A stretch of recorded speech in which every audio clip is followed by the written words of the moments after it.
In this video, we're going to be taking a look at Stranding 2 on the beach running on the Xbox Ally X. I'm going to be showing you the settings I'm using and the kind of performance you can expect. If you enjoyed handheld performance tests like this and you would like to see more games running on the Xbox Ally X, make sure to go ahead and subscribe, like the video, and let's get into it. So I'm a few hours into the game, but the gameplay you're seeing here is from pretty much the first 2 delivery missions, just to avoid any spoilers.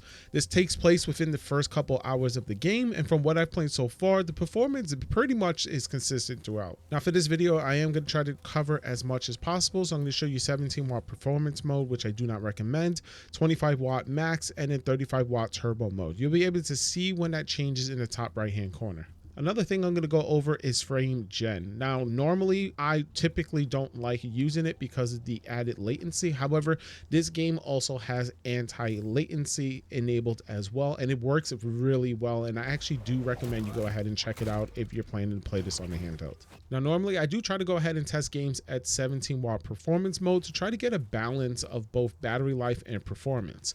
But this game just does not run well at 17 watts. I'm seeing frame rates in the 20s and occasionally dips below that as low as 12 FPS, which just for me is not playable. It's just something that you shouldn't try yourself.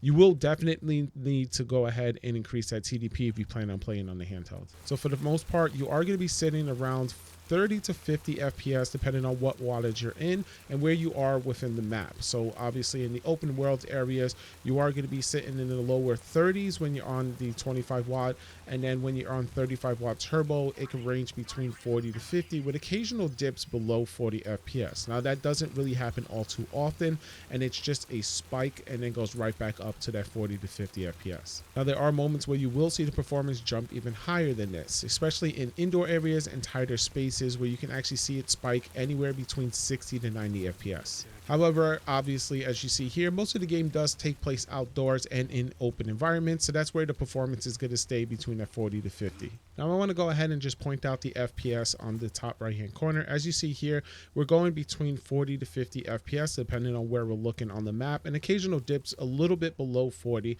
and it can go even higher than 50 FPS at certain times. Now traditionally speaking, I do not normally like to use frame gen. However, with this game, it actually has latency reduction, which is something that does work fairly well in this game. So I'm going to go ahead and actually boost the upscale to balance from performance, and I'm going to enable frame gen. That's going to automatically enable that latency reduction, and as you see here now, we are getting around 60 FPS. So it's not doubling our frames, but it is definitely adding about 10 to 15 FPS depending on where you are within the map.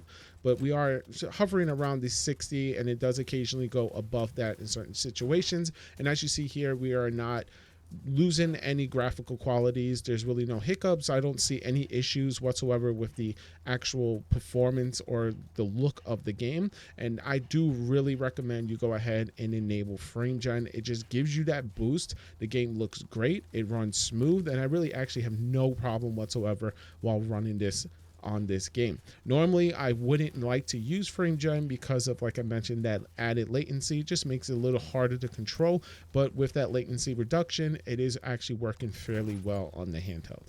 Now as for the settings that I'm using, in order to get to this, you have to go to the menu, then go to system, and then options. From there, you're going to scroll over to graphic settings. I'm using the portable preset as a base with a few adjustments. Texture quality is set to medium, while texture filtering is left at default. Shadow quality and shadow resolution I have both set to portable, and then screen space shadows, occlusion, and reflections are all turned off. Level of detail is set to medium, and terrain quality, cloud quality, and volumetric lighting are all set to low. Translucency quality is left at default, and motion blur is turned off. You could go ahead and turn this on if you want. That's all up to you. I like to turn it off. For display settings, I have the game running at full screen 1920 by 1080. The upscaling method is set to FSR 3.1, and I went ahead and used the upscaling quality set to performance. Now, in order to do this, you have to go ahead and turn dynamic resolution to 0. By default, it is set to 45 FPS, which is going to dynamically adjust resolution to try to hit that target frame rate, but I left it at 0 to rely on the upscaling instead. Now, if you want, you can also go ahead and set it from performance to balance, and this is going to give you a little bit more graphical quality in exchange for some FPS. But if you're using frame generation, definitely go ahead and set this to balance. Now, like I mentioned before, you could go ahead and use frame gen. I have it off here, but if you want, go ahead and enable that. During my time with the game, I didn't notice any graphical issues or any major problems whatsoever. There was no consistent hitches, and the only drops that I've really seen happened to be during quick movements or just larger areas that seemed like the game tried to load in. Overall, this was just a quick look of how Death Stranding 2 on the beach performs on the Xbox Ally X. With these settings, the game is definitely playable. If you happen to have any questions, feel free to let me know in the comment section down below. I'll try to help you out to the best that I can. That's going to be it for this one. However, if you happen to have any questions, let me know in the comment section down below. If you're new to the channel, consider subscribing. And if the video helped you out, then go ahead and hit that like button. Thank you so much for watching. Hope to see you in the next one.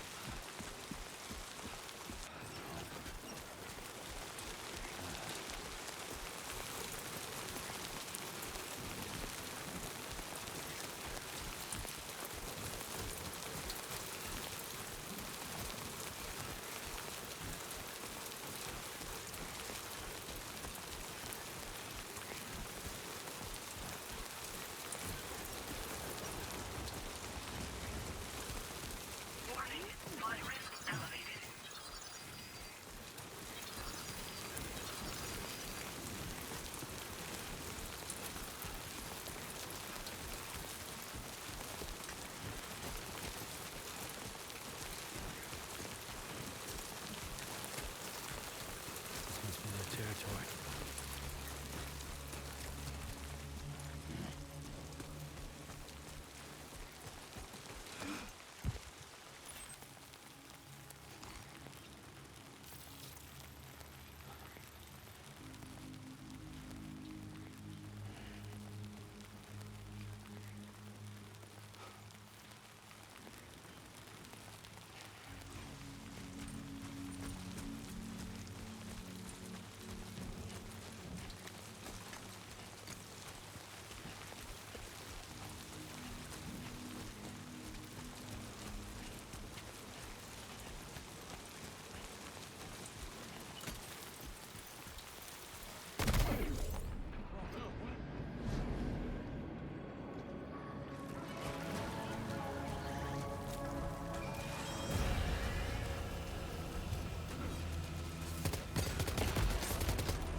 skin on my teeth.